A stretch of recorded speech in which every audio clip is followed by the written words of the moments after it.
black mail-order bride rejected for her color, until everything changed when a millionaire farmer saw her as his perfect match. The man swallowed hard, his face turning pale as if he had seen a ghost in broad daylight. "This isn't going to work. You didn't mention that you were black." Amara finished the sentence Harold Pierce couldn't bring himself to say, her heart sinking as she stood on the station platform. The delicate hat she had bought, especially for this moment, now looked like a ridiculous detail amid the humiliation.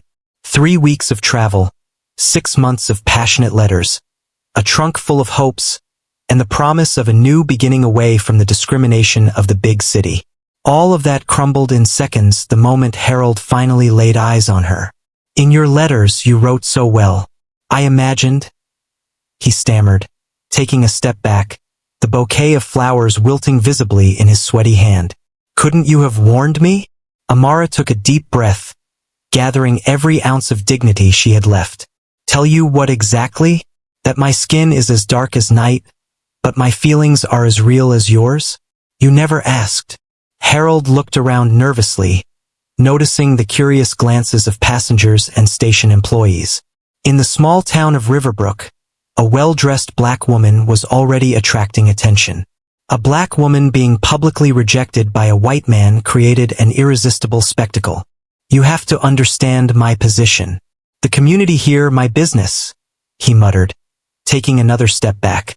"I can pay for your ticket back. You seem educated. I'm sure you'll understand." Amara felt a chill run down her spine, not from sadness, but from a controlled anger that simmered silently. In his letters, Harold had written about the lonely heart of a 45-year-old widower who longed for companionship, understanding, and a new chance at love.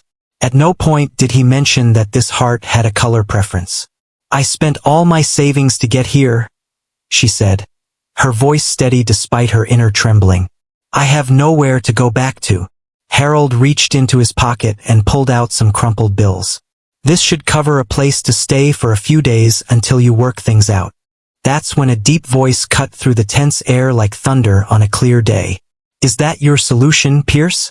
Throw money at the problem and hope it goes away like it always does?" A tall man appeared behind Harold, his piercing eyes fixed on the merchant, who now seemed to shrink in size. He was dressed in simple but visibly expensive clothes, the kind of simplicity that only the truly wealthy can afford to display. His suntanned face betrayed a life spent outdoors, but his posture exuded unquestionable authority. "This is none of your concern, Maxwell," Harold replied, but his voice betrayed his uncertainty. "It becomes my concern when I watch a man I've known for 15 years behave like a coward."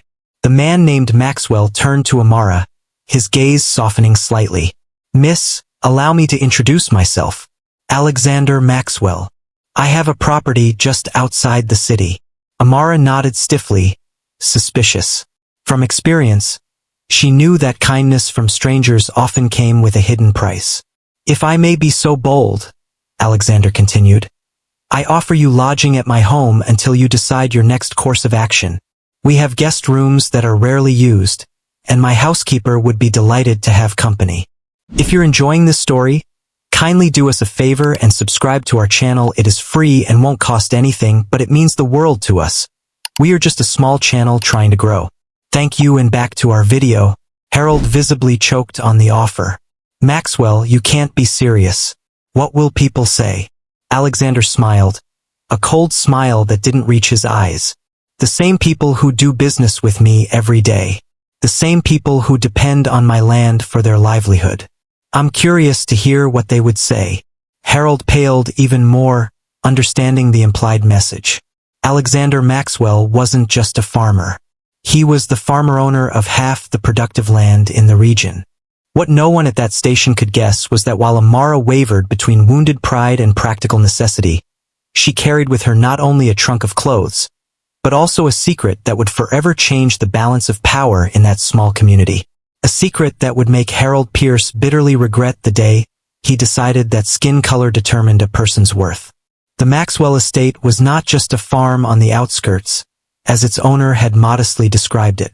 It was a stately Victorian mansion surrounded by acres of thriving plantations and lush pastures where thoroughbred horses grazed peacefully. As Alexander's carriage passed through the ornate gates, Amara felt simultaneously impressed and suspicious. "People here aren't used to differences," Alexander explained as he pointed to the main house. Riverbrook was founded by traditional families who remain conveniently stuck in the past. Harold Pierce is just a symptom of a deeper disease. The housekeeper, Mrs. Foster, a middle-aged woman with kind eyes and a stiff posture, greeted Amara with professional courtesy.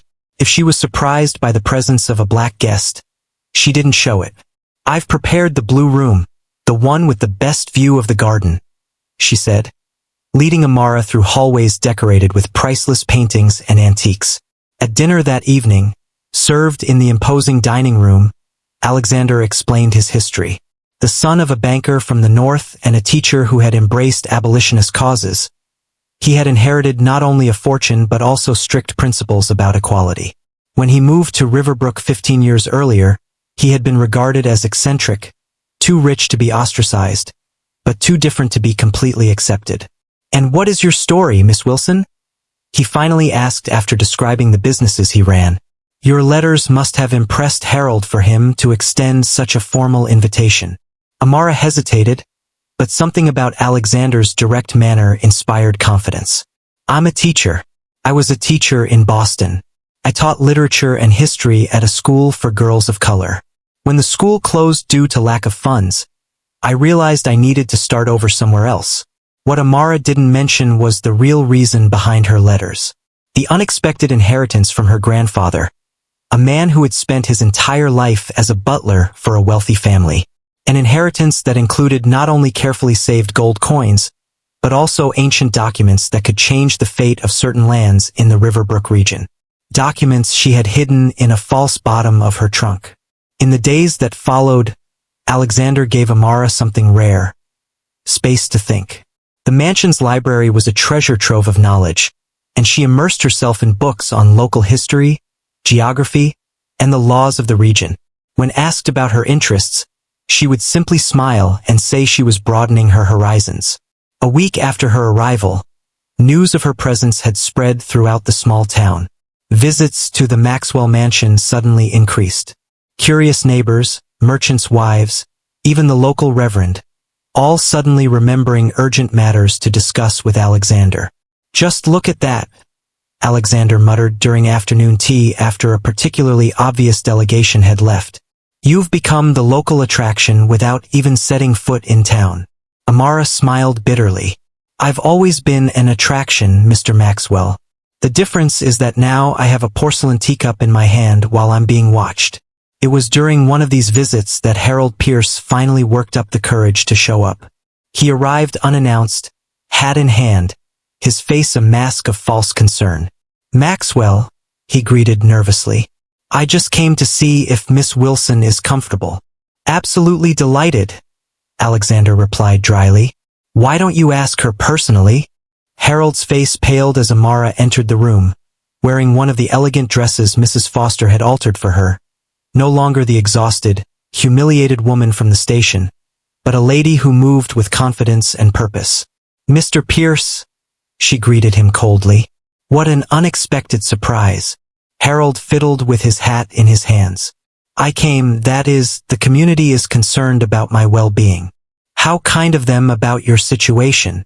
Harold glanced at Alexander. "It's not proper for an unmarried woman to remain in the residence of an unmarried man, especially when she's black." Alexander finished, his voice dangerously soft. "Go on, Pierce. I'm curious to hear how you intend to finish that sentence." Harold swallowed hard. "The church committee is considering options to help her return to Boston. A collection is being organized." Amara smiled, the kind of smile that didn't reach her eyes. "How generous.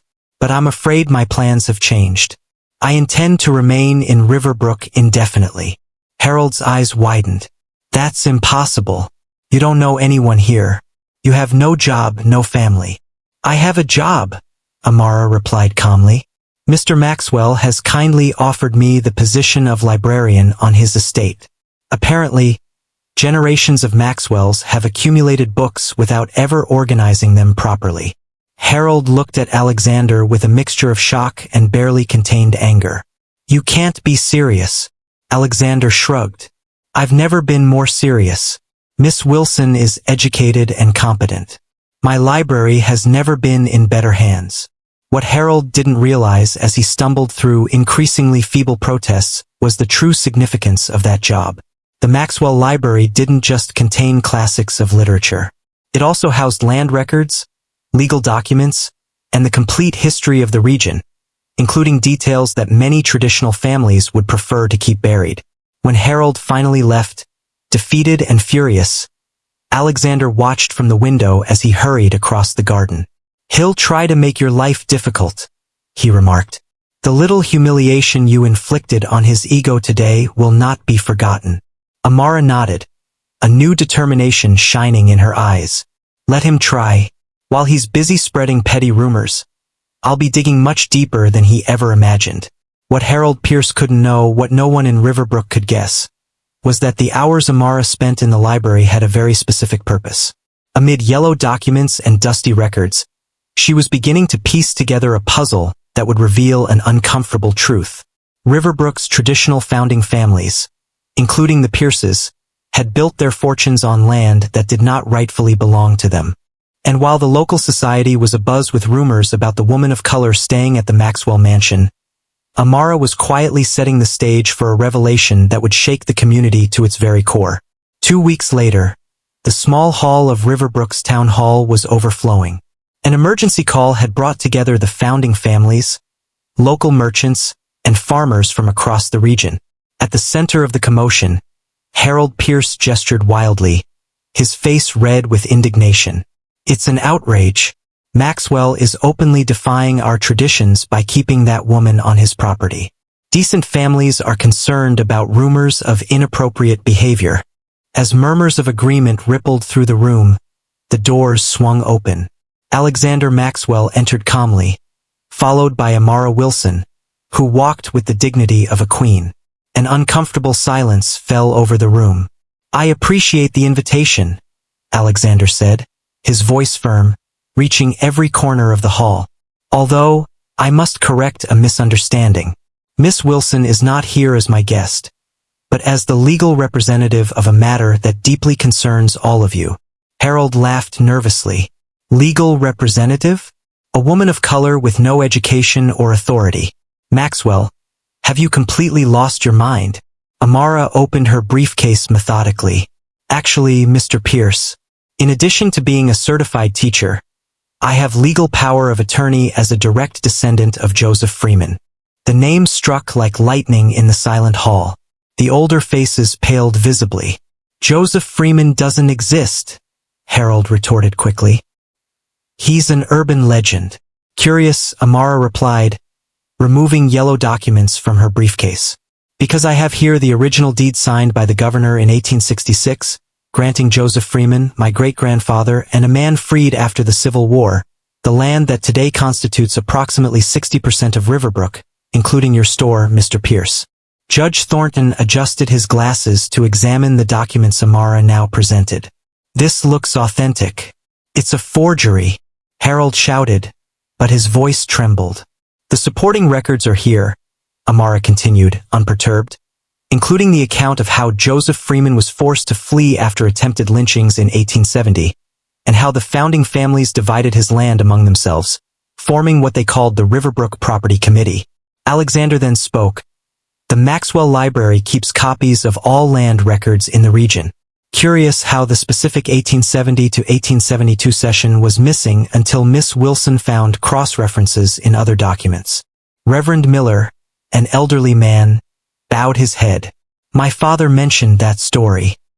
He said it was a sin buried deep. We're not here to punish the descendants for the sins of their ancestors, Amara declared. I'm proposing a deal, the creation of a community foundation that benefits all citizens of Riverbrook, especially for education and affordable housing. Harold Pierce laughed nervously. That's absurd. No one will believe this charade. That was when Attorney Jeff, a respected three-state lawyer, entered the hall. The documents have been verified by the State Historical Records Commission. They are authentic, and I am pleased to inform you that the lawsuit has been formally filed." The hall erupted in raised voices. Amid the confusion, Harold lunged furiously toward Amara. "You planned this from the beginning," he hissed. "That's what you were hiding in your letters." Amara remained calm. "No, Mr. Pierce. In the letters, I was just a lonely woman seeking companionship. It was your immediate rejection of me when you saw me that made me realize what kind of man you really were. The kind of man who would judge my great-grandfather for the same reason you judged me, solely because of the color of our skin. You're going to ruin us," he muttered, pale.